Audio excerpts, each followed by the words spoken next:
Il governatore del Veneto Luca Zaia e il ministro delle infrastrutture Danilo Toninelli parlano di Venezia, ma lo fanno sul ponte della Priula in occasione della cerimonia di apertura di quest'ultimo.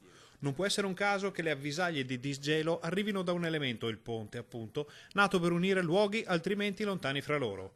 Prove di dialogo quindi su grandi navi e Mose, ma sul primo argomento il governatore incalza ancora il governo e raccomanda la massima celerità. Sulle grandi navi, guardi, noi siamo fermi a quel comitatone del 2017, novembre 2017, che parla di una viabilità che c'è già.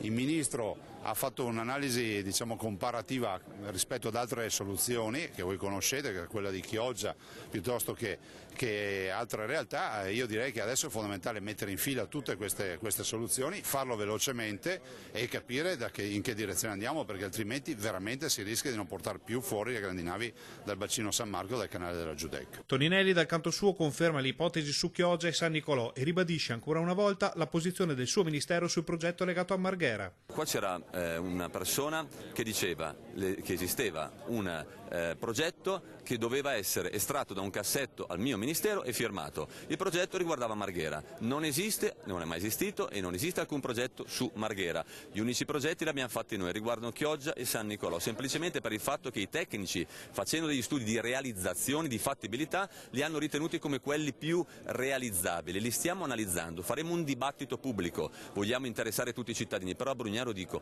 basta polemiche, basta insulti, dobbiamo ascoltarci. Decisamente più agile invece è il tema del commissario del Mose, del quale governatore e ministro hanno posto le basi. La partita del commissario per il Mose è una partita che riguarda il DPCM, quindi il decreto della Presidenza del Consiglio dei Ministri sulle tutte le modalità gestionali, e dall'altro ci deve essere un'intesa tra il Presidente della Regione e il Ministro che nomina. Cercheremo di valutare i curricula guardando veramente che siano persone dalla specchiata moralità, che siano degli esperti e soprattutto che ci diano garanzia di operatività. Sul Mose ho incontrato ieri nel mio ufficio il Presidente Zaia, abbiamo come sapete messo il commissario, serve completare quell'ultimo 5% che è fermo da tanti anni, ahimè è fermo da tanti anni, e penso che stiamo arrivando verso un'intesa sul nome di una persona preparata che ha una struttura attorno che faccia sintesi, perché c'è parecchio caos lì dietro.